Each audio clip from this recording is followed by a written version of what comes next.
I'm Sam Hyde, proprietor of Hyde Brothers Books, a business my brother and I started 25 and a half years ago now. This is the first planetary headquarters of Hyde Brothers Books.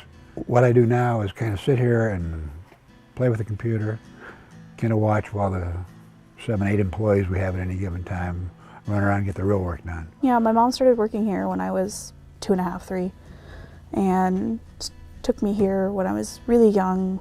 The first time she was here, when she was hired, I was here with her. So I've been here from the beginning for her, almost 20 years ago. Yeah, my brother and I we both liked books. We both had books, thousands of books, literally, thousands of books each. We knew how to buy them cheap and buy them good. And, the moment, I think, when I decided I might be able to do this for a living was when I was out at Glenbrook buying Christmas presents, books, of course. I had a stack of paperbacks on the counter, and it was $115. And I looked at that stack, and I'm going, you know what? I can buy these books eventually at $1 or 50 cents or a quarter a piece, and if I could sell them at half price, I'd make a living at it. And it worked. My brother quit here about 9, 10 years ago, started a store on his own. He finally gave the whole deal up, retired.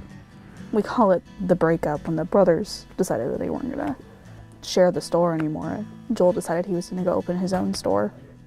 As a kid, I wasn't quite old enough to understand what exactly was going into it, but I thought, oh, Hyde Brothers is closing. There's no way it can be Hyde Brothers without both brothers. But he still comes in and sells me books or buys books from me, so we're still getting along. But a lot of us either cut the help, although we've had more employees in the last year than we ever had before.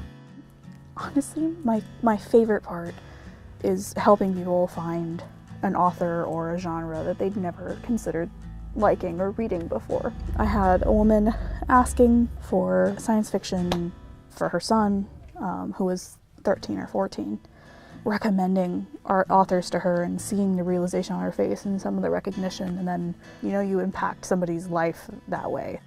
Once we had the building, it was 3 years before we opened, so we would aggressively go to auctions and rummage sales, and the university women would have a sale, and we would buy literally thousands of books, fill my van with books, and pile them up in garages and buildings, and some of that worked real well, some of it, I can remember going into one of my garages in a rental property, and there were inchworms, worms, bookworms, humping along in the soggy mess of books, so it was a little depressing, but we survived all that.